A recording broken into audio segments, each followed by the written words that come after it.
Para que um banco possa captar depósito a prazo, ele tem que ser obrigatoriamente, ser. Bom, o depósito, ele é separado em duas formas, tá? A gente tem o chamado de depósito à vista, e depósito à vista é conhecido como conta corrente.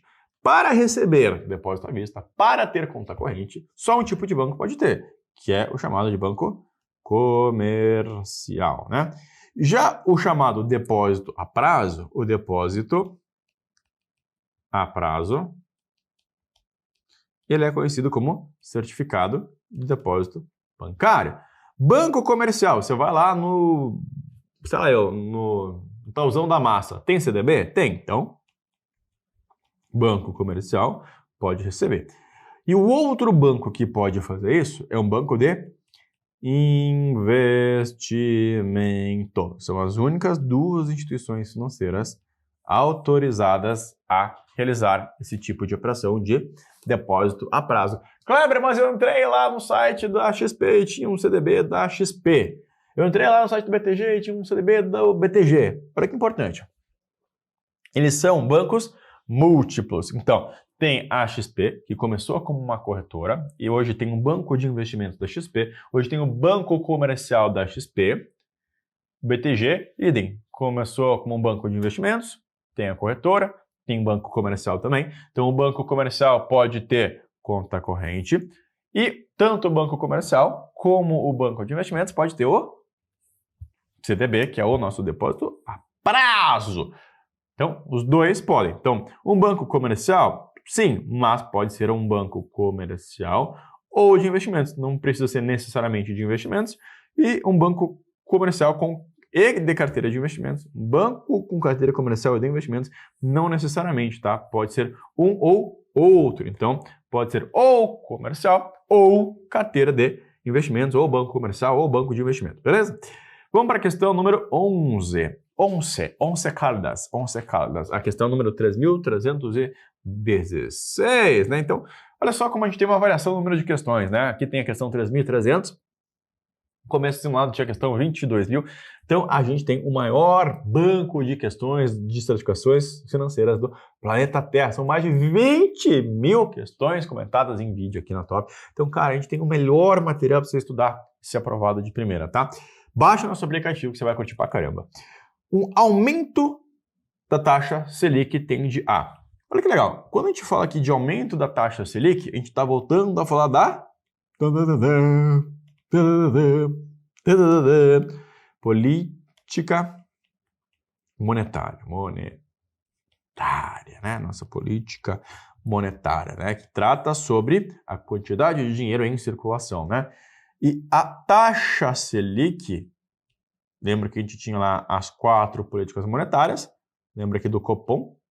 Eu falei isso nessa live, né? Que aumenta ou diminui a taxa Selic meta, né?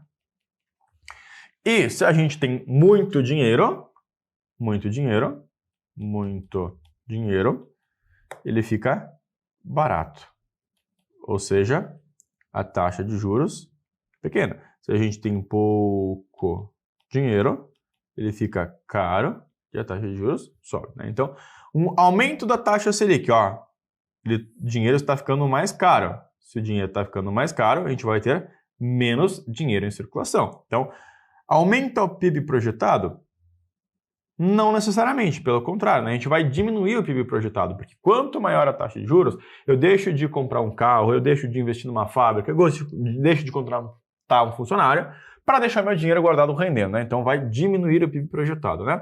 Aumentar o IGPM e diminuir o IPCA? Na verdade, não, né? O que a gente aumenta a taxa de juros? A gente aumenta a taxa de juros para que o dinheiro fique caro, para desestimular o consumo e assim, consequentemente, reduzir a taxa de inflação. Por exemplo, lá na Argentina, a inflação é de 110% e a taxa de juros deles é de 90%, ou seja, a taxa de juros dele, o dinheiro aplicado, rende menos que a inflação. Então, eles estão estimulando a inflação. Aqui no Brasil, a gente tem uma taxa de juros de 10, 11, dependendo do momento que você está assistindo, e uma inflação de 3, 4. Então, a gente desestimula o consumo para que não haja uma hiperinflação, porque a gente é um país em desenvolvimento, né? Então, a gente vai diminuir o IPCA e diminuir o GPM, tá?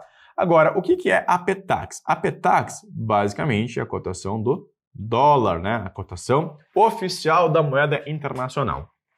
Agora, vamos pensar o seguinte. Se a taxa de juros no Brasil... A gente tem a taxa de juros no Brasil, que está 10%, e a taxa de juros nos Estados Unidos da América estão 2%. Poxa, o gringo vai olhar para o Brasil, olha, o Brasil é um país arriscado, mas se eu deixar meu dinheiro aplicado aqui, eu vou ganhar 2%. Se eu botar no Brasil, poxa, ganhar 10% está valendo a pena. Então, em uma alta taxa de juros, um aumento da taxa Selic meta, a gente vai ter mais dólar entrando. Se tem muito dólar entrando, ó, muito dólar, bastante dinheiro, ele fica mais barato. Sendo que a taxa PETAX é a taxa oficial do câmbio, então a gente vai diminuir a PETAX, ou seja, a cotação do dólar tende a cair. Então, o aumento da taxa Selic tende a diminuir o dinheiro em circulação, tende a atrair investimento estrangeiro. E se tem muito dólar entrando, quando uma coisa tem bastante, ela fica barata. Então, o nosso dólar vai ficar mais barato, ou seja, vai diminuir aqui, ó, a PETAX, vai diminuir a taxa oficial de câmbio. Beleza? Vamos lá, ó, questão 12, 32, 37. O lançador, ou o vendedor, de uma opção de venda é aquele que... Olha que legal. Cara, quando a gente fala aqui do mercado de opções, a gente tem as calls e as puts. O que é uma call? Né? Uma opção de compra. Uma opção de compra dá ao titular o direito de comprar. Ao mesmo tempo, dá ao lançador, ou seja, aquele que cria a put, a obrigação de vender. Bom, essa aqui é uma call, é o mais fácil de você entender, né? Agora, aqui a gente está falando o lançador de uma opção de venda. Quando a gente fala de uma opção de venda, é justamente o contrário, né? Então, a gente chama ela de put, que é uma opção de venda. Aí, o titular terá o direito de vender. Por que eu faria isso? Por que eu compro uma opção de venda? Poxa, se eu acho que o mercado vai cair, eu quero poder vender uma ação ao preço que ela está agora, né? Se aqui inverter, ó, o titular aqui tinha o direito de comprar, aqui ele tem o direito de vender. Então, se aqui o lançador tinha a obrigação de vender, aqui o lançador tem a obrigação de comprar. Né? Então, o que a questão está perguntando? O lançador de uma opção de venda. O lançador de uma opção de venda, esse cara aqui, ó. O lançador tem a obrigação de comprar. Tem a obrigação de comprar e, por isso, recebe um prêmio. Né? Então, essa aqui, ó, letra B de bolinha, é a nossa alternativa correta. Né? Quando eu lanço uma put, quando eu venho numa opção de venda, eu vou ter a obrigação de comprar determinado ativo ao preço que ele estiver no mercado, in the market, né? Questão número 13 a 10.606. Em relação ao mercado de swaps, voltamos para eles, né? É correto afirmar que são contratos de... O swap é uma troca, tá? É uma troca.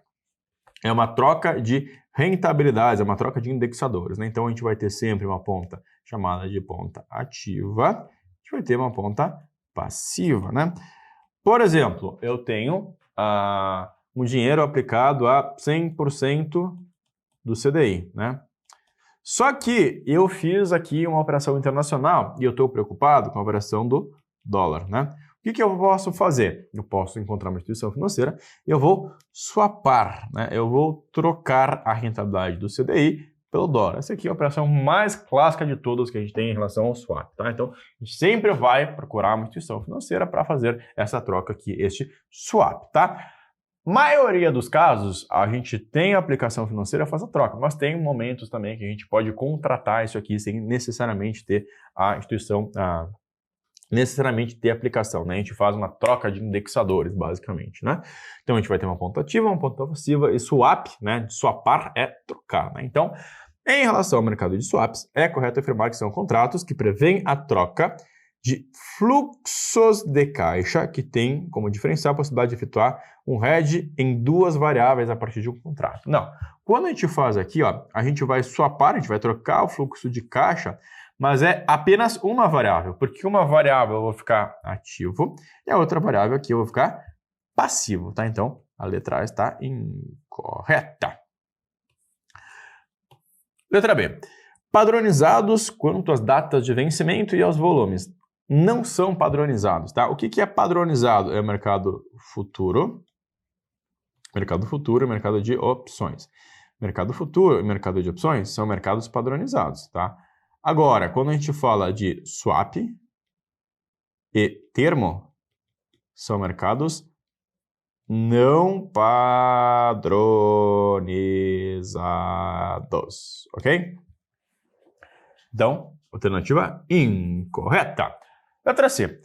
Que sujeitam as contrapartes às chamadas margens de garantia, que são diretamente proporcionais aos diferenciais a receber. Quem precisa de margem de garantia é o mercado futuro, não é o mercado de swap. Então, aqui, ó, negociados em balcão organizado. Né? Quando a gente fala de balcão organizado, significa que ele não em bolsa. Né? O que é negociado em bolsa é futuro e opções que são padronizados. Swap e termo são não padronizados e swap e termo são negociados em mercado de balcão organizado, né? Agora, o que não está organizado, essa é a minha explicação. Caramba, ficou uma riscaiada sem fim nessa explicação aqui, mas quem acompanhou aqui deu para entender, né? Ou entendeu sem dar, né? Os mais maliciosos aí, né? Questão número 14. 14 diz o seguinte, né? 22.118. Considerando as diretrizes da Comissão de Valores Imobiliários e as práticas do mercado financeiro, qual critério é primordial para a classificação dos fundos de investimentos na categoria de renda fixa, ações, cambial e multimercado? Então, queridos e nobres alunos, o que a gente está falando aqui é da instrução que agora se chama 175, que fala da tipificação dos fundos de investimento, ou seja, como é que a gente vai classificar ele em renda fixa, ações, cambial ou multimercado. Bom, um fundo de renda fixa vai investir em renda fixa, um fundo de ações vai investir em ações, e um fundo multimercado vai ter uma estratégia diversa, e um fundo cambial vai investir em câmbio. Sim, correto. Em relação à carteira do fundo, de forma indireta, sim. De forma indireta em relação à carteira. Só que a CVM 175 diz para a gente que a classificação é em relação ao risco da carteira. Então, esta questão aqui está voltada a saber a palavra risco. Vem comigo nas alternativas. A classificação baseia-se no prazo médio ponderado dos títulos que compõem a carteira do fundo, refletindo suas sensibilidades às variações das variações de juros e inflação. Este cara aqui é um sufixo de renda fixa. Esse aqui seria o curto prazo, longo prazo, tá? Mas é um sufixo. Não é a classificação como um todo. O critério central é o principal fator de risco associado à carteira de títulos do fundo, determinado pela natureza dos ativos e suas flutuações no mercado. Ó, esta aqui, ó, é a alternativa correta para a gente. Vamos ver as demais. Ó. A classificação é feita com base no benchmark do fundo, que define o índice referencial de mercado, o qual o desempenho do fundo é comparado. Não tem nada a ver com o benchmark, tá? Letra D, o critério determinante é a composição da carteira do fundo em termos de emissores dos títulos, distinguindo os títulos emitidos em entidades públicas e privadas, também não, tá? Até tem um sufixo que pode ser o fundo de renda fixa simples, que investe em títulos públicos federais e títulos de baixo risco de crédito. Mas é um sufixo. Então, tanto a letra A como a letra D estão falando do sufixo. A letra C é um absurdo. Sobrou pra gente aqui, ó, letra B, de bolinha, de boa questão, né? E vamos para a última questão da noite. Diz o seguinte, ó. O benefício fiscal, através de planos de previdência privada, só pode ser obtido em PGBLs, né? Lembra que o PGBL, né? A gente brinca que ele é o puta que pariu, porque esse cara aqui tem o chamado de diferimento, né? O diferimento fiscal de até 12% da renda bruta tributável, né? Só que para obter esse diferimento tem que ter uma renda bruta tributável alta, tem que fazer a declaração completa do imposto de renda e tem que ser contribuinte do INSS, tá? Então, o que muita gente faz, né? Se esquece que o PGBL tem todos esses benefícios, mas ele tributa tudo. Então, se você botou R$100 e rendeu 10, vai tributar sobre 110. Já o VGBL, o Vida Gerador de Benefício Livre, ele funciona muito mais como uma aplicação financeira, onde ele tributa somente o rendimento, mas não tem o benefício fiscal, tá? Então, o benefício fiscal de plano de previdência privada só pode ser obtido por não contribuintes do INSS, pelo contrário, o cara tem que contribuir para o INSS. Até 12% a renda tributável líquida. É bruta, não líquida. Via VGBL, também não, ó. Letra B, ó. Por contribuintes, até 12% da renda bruta tributável é via PGBL.